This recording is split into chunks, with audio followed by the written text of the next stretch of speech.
Bonsoir à tous, bienvenue dans votre émission La Réunion Léla. Ce soir, on va parler d'art, on parlera également de souffrance mentale.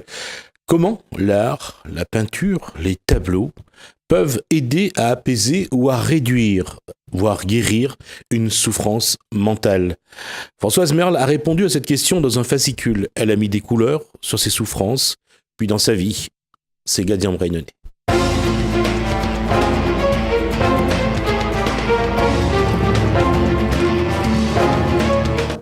Bonsoir Françoise Merle. Bonsoir, j'espère Ramadou. Ramoudou. Ramoudou, pardon, excusez-moi. Comme quoi déjà. Oui. Ça commence mal. La question c'est, quand on parle de art et de souffrance, comment est-ce qu'on définit l'un par rapport à l'autre? L'un par rapport à l'autre. C'est-à-dire que pour la souffrance mentale, elle est là, elle est psychologique. Et dans l'art aussi est quelque part un peu psychologique, puisque c'est un ressenti de la souffrance. Effectivement, j'allais dire, c'est pas l'aboutissement, mais un prolongement. La question, c'est comment vous est venue l'idée de vous dire, vous pouvez mettre en peinture ce que vous ressentez? Ça a été très, très long parce que j'ai commencé à peindre à l'âge de 20 ans et je n'ai pu prendre des cours de peinture qu'en 2004. Et je dois dire que je voulais absolument peindre pour montrer ma bipolarité. Et effectivement, dans mes toiles, j'ai deux façons de peindre. Une qui...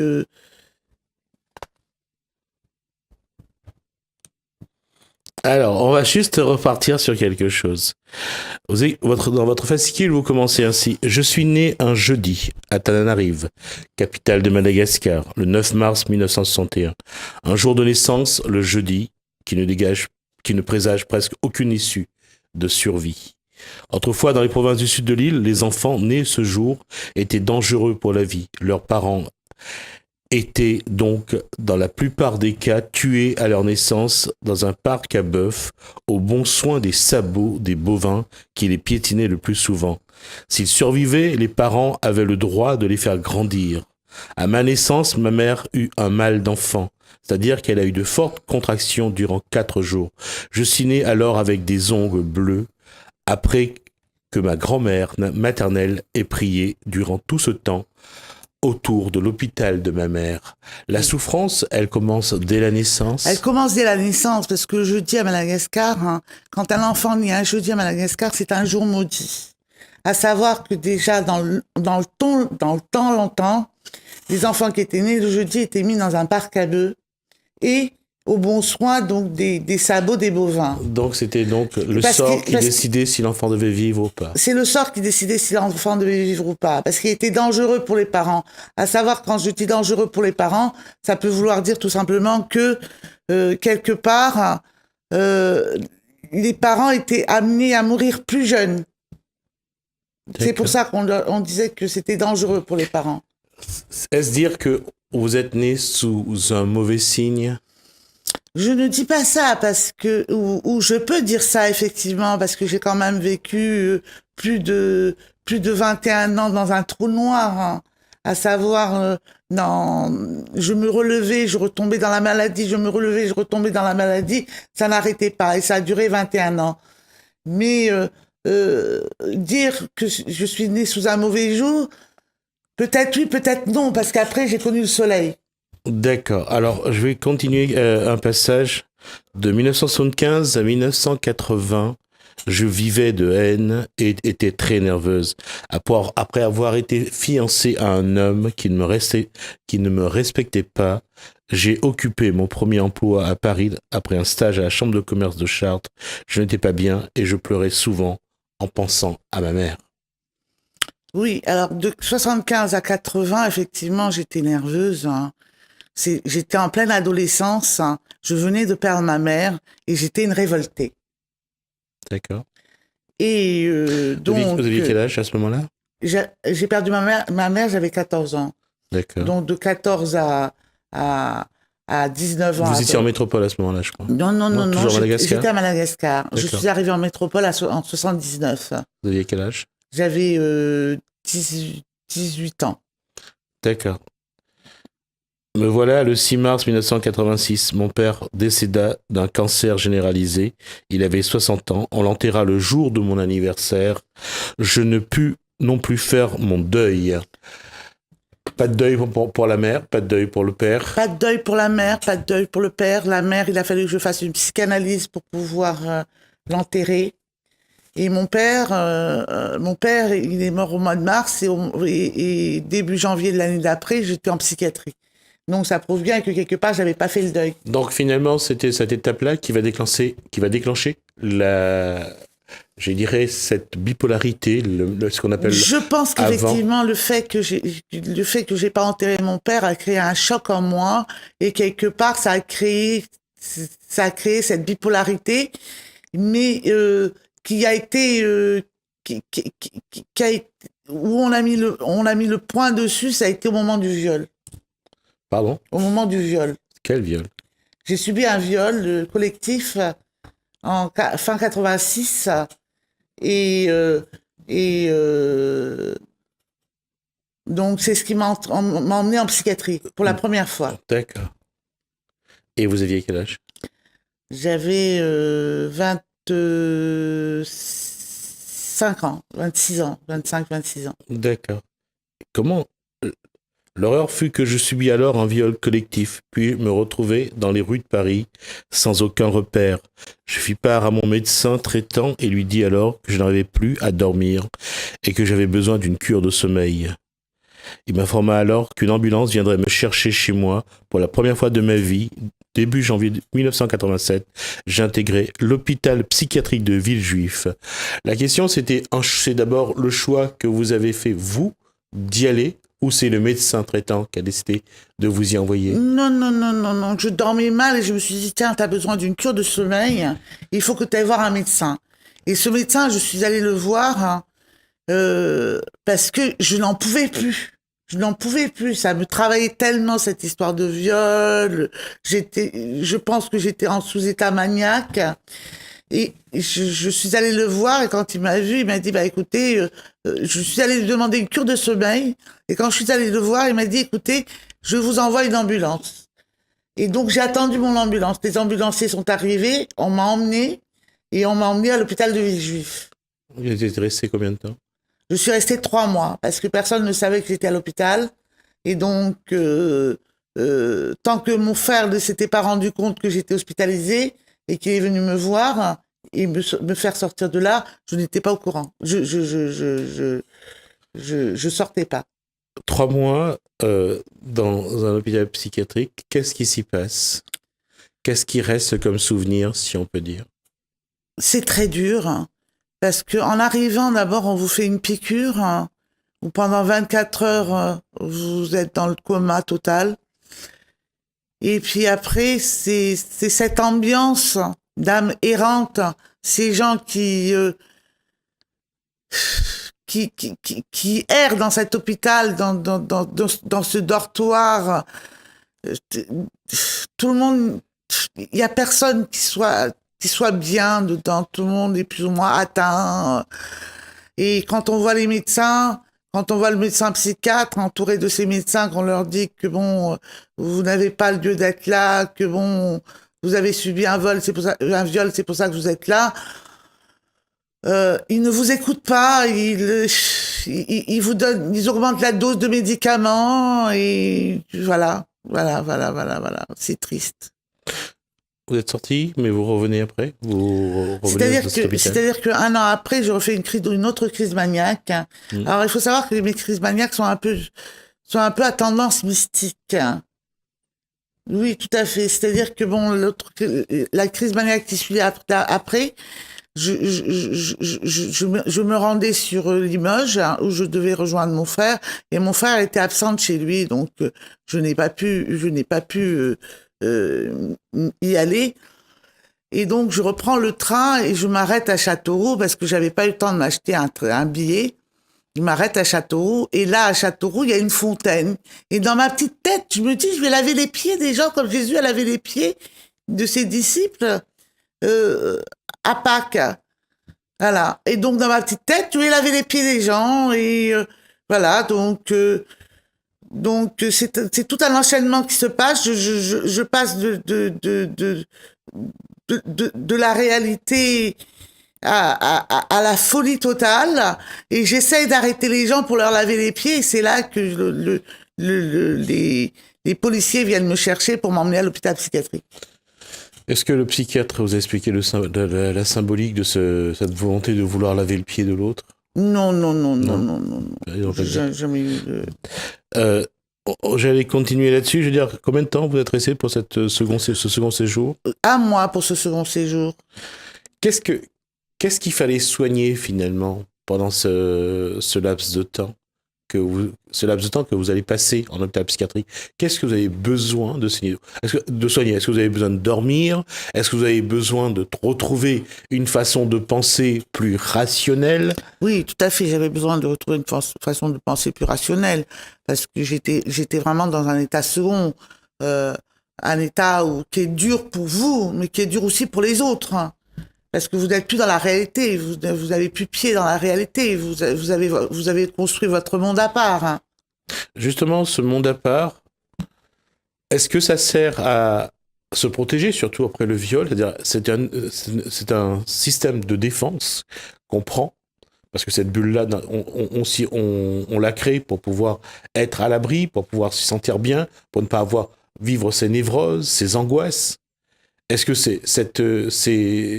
cette bulle-là que vous avez créée, vous, c'était plus pour vous sentir bien ou plutôt pour vous protéger? Dans un premier temps, on se dit qu'on est bien. Mais quelque part, on est surexcité, et ça nous mène à la folie. Hein. Et cette bulle, est-ce que je me la suis construite parce que je voulais me protéger de quelque chose? Je ne pense pas. C'est le cerveau qui fonctionne à une allure vive et qui fait que on est complètement dérouté. Vous avez donc... est-ce que vous avez été mis à la peinture tout de suite ou il fallait combien de temps pour vous dire, voilà, je vais commencer à peindre, à mettre sur une toile ce que je ressens? Ben écoutez, j'ai commencé à peindre à l'âge de 20 ans, donc. Mais je peignais sans technique, et je peignais une fois de temps en temps pour me faire plaisir. Hein. Et puis en 2004, hein, j'ai pu prendre des cours de peinture. Hein, et je me suis lancée, donc j'ai appris quelques techniques. Hein, mais je dois dire qu'à l'heure actuelle, j'ai deux façons de peindre. La façon où je suis en transe et où je peins sans faire attention à la technique. Et la façon donc de peindre avec la technique, mais toujours est-il que mes toiles restent signées. On voit que c'est moi, c'est brut de décoffrage. D'accord. Alors je vais juste quand montrer. Je dis c'est but de décoffrage. Voilà le fascicule, et voilà, ça c'est votre tableau, je suppose qu'il y a oui, là-dessus. c'est un tableau. Oui. C'est un tableau. Alors rapidement, je vais essayer de vous montrer, par exemple là, si vous avez une seringue et vous avez un cœur, donc en tableau. Qu'est-ce que je peux montrer d'autre? Ça, je pense que ça a un lien avec le fameux tableau de Werner, je crois, c'est le cri. Si non, c'est Munch, mais c'est pas le cri. C'est Munch, ouais. Là, c'est le roulement des pensées qui sont comme des vers. Parce que si vous voulez, quand on est malade, c'est comme des vers. Les pensées fusionnent. On a l'impression de plus rien contrôler. D'accord. Je rappelle que c'est Munch qui a fait le tableau Le Cri, et c'est pas Werner, comme je viens de me gourer. Donc, pareil, c'est crier un petit peu crier dans le désert quand on regarde ces deux visages. Oui, c'est surtout celui qui crie, c'est-à-dire on vous entend pas. On m'entend pas. On ne vous entend pas. On vous entend pas. On a beau crier, on vous entend pas. Ce qui intéresse, c'est soigner. Et soigner, j'allais dire, à coup de dose. Alors, je montre ces tableaux-là, c'est juste pour dire que si vous regardez là le visage, c'est un petit peu, c'est ne plus savoir qui on est. Je suppose, c'est être un peu perdu, être un peu tout et beaucoup de choses à la fois. Et encore une fois, quand vous êtes dans cet état-là, quand vous essayez de retrouver qui vous êtes, quel est le cheminement pour revenir à vous-même? Quel est le cheminement pour revenir à moi-même quand je suis dans cet état-là? en général, il me faut des médicaments parce que sinon je ne reviens pas à mon état normal. Alors, là, médicaments, alors, on va juste regarder ça. Donc, vous voyez donc un tableau avec les médicaments. L'autre, c'est des croix. C'est des croix ou c'est des plus des C'est symboles? des croix, c'est le cimetière, c'est le cri hystérique que l'on pousse quand on est dans un hôpital psychiatrique pour la première fois. Et c'est les questionnements c'est le questionnement qui se passe en nous. Et ma question va aller sur ce point précis.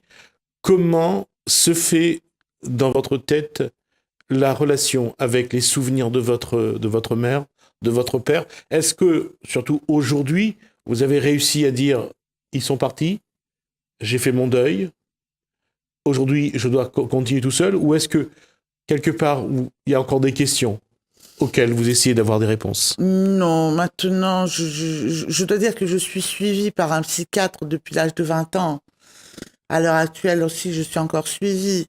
Et donc, quelque part, j'ai fait le travail où je les ai enterrés, je sais qu'ils ne sont plus là et que je dois continuer un petit bonhomme de chemin toute seule, quoi.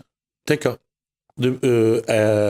J'allais dire, vous êtes marié, vous avez eu... Je suis mariée, je n'ai pas d'enfant, malheureusement, mais heureusement, c'est ce qui me comble à l'heure actuelle. Vous avez rédigé en combien de temps ce fascicule? Ce fascicule, elle a été rédigée d'un G parce que j'en avais besoin. Bon, maintenant, l'étoile, ça m'a pris du temps. D'accord. Enfin, quand je parle du récit de vie, par exemple, le récit de vie a été fait d'un G. Mais bon, après, il y a eu des corrections et tout ça. Pour les tableaux ont été avant le récit de vie. Comment, j'allais dire, est-ce que ce fascicule, est-ce que le fait que vous ayez mis sur papier votre vie et la souffrance qui l'a accompagnée, est-ce que ça vous a aidé? Je pense que oui, mais quelque part aussi, bon, comme je vous ai dit tout à l'heure, je suis quand même suivie depuis l'âge de 20 ans par un psychiatre. Quelque part, c'est un souvenir lourd, d'accord, mais qui a été digéré. D'accord. Aujourd'hui, ces souvenirs-là, c'est toute votre vie, votre passé, vous arrivez à la gérer, à maîtriser les souffrances, oui. À maîtriser les souvenirs. Oui, j'arrive à tout maîtriser maintenant. Enfin, à tout maîtriser. Peut-être pas tout, bon. Mais l'essentiel. L'essentiel. D'accord.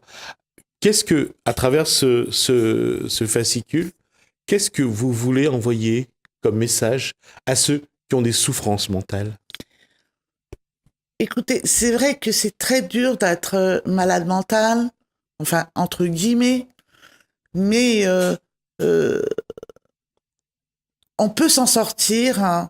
Peut-être pas complètement, parce que moi-même, je suis obligée de prendre encore un traitement et d'être suivie par un psychiatre. Mais enfin, on arrive à une certaine sérénité dans la vie que on peut y arriver. Mais bon, est-ce qu'on a besoin de médecins? Est-ce qu'on a besoin de traitements? Moi, j'en ai eu besoin. Peut-être les autres, non. Je sais pas. Alors, pour ceux qui ont vu votre fascicule, pour ceux qui voudraient la voir, l'acheter, comment faire? Il faut se rendre à la librairie Gérard, hein, oui. Donc à Saint-Denis, ou alors à la librairie Jacques Coeur qui est au Camélia à Saint-Denis. D'accord. Ils pourront donc se l'approprier. Oui. Pour vous, quelle a été cette démarche? Parce que c'est vous qui m'avez appelé, c'est vous qui m'avez dit, vous voulez venir à la télé, vous voulez venir dire, voilà, vous avez fait un fascicule et l'expliquer. Quel était l'objet de votre démarche de venir à la télé? C'est très simple. L'objet de ma démarche, c'est que je ne suis pas connue. D'accord. Et c'est important pour vous que les gens vous connaissent? Peut-être pas, peut-être oui, peut-être pas. Je sais pas trop. Je sais simplement que bon, ce livret donc est en librairie depuis fin mars et que le fait de ne pas en avoir parlé autour de moi a fait que ça n'a pas eu d'impact. C'est ma dernière question. Vous avez besoin aujourd'hui de dire que les gens reconnaissent votre souffrance finalement? qu'ils reconnaissent ma souffrance, c'est peut-être pas ce que je veux. Ce que je veux, c'est qu'ils sachent que quelque part des gens ont souffert, hein, D'accord. et que quelque part aussi on est arrivé plus ou moins à s'en sortir. Hein. Que la vie, malheureusement, elle ne nous réserve pas toujours du bonheur, mais que après un trou noir, on peut trouver le soleil. Et c'est justement ce qu'il y a sur la première page donc de mon fascicule, le, le soleil qui prouve que bon, il y a une issue possible. Au bout, Il y a une issue au bout. il y a une lumière. Il y a une lumière. Et ça, c'est quelque chose qui doivent les porter, qui doivent être aussi leur aboutissement. Tout sur à leur fait, parcours. tout à fait sur leur parcours, oui. D'accord. Et ça, vous vouliez le dire en tout cas. Ça, je veux le dire. Hein.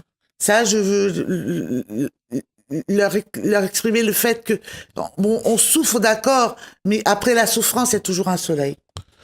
En tout cas, merci pour cet échange. Merci de nous avoir apporté, en tout cas, cette démarche, de montrer comment vous vous êtes battu, comment vous y croyez surtout, parce qu'apparemment, il y a la seule chose qui a tenu, c'est que vous y aviez cru depuis le départ et jusqu'au bout. Vous y croyez toujours que la lumière sera au bout. Merci, Françoise Merle. Mais je vous remercie, j'espère Amoudou. Merci de nous avoir apporté en tout cas ce témoignage.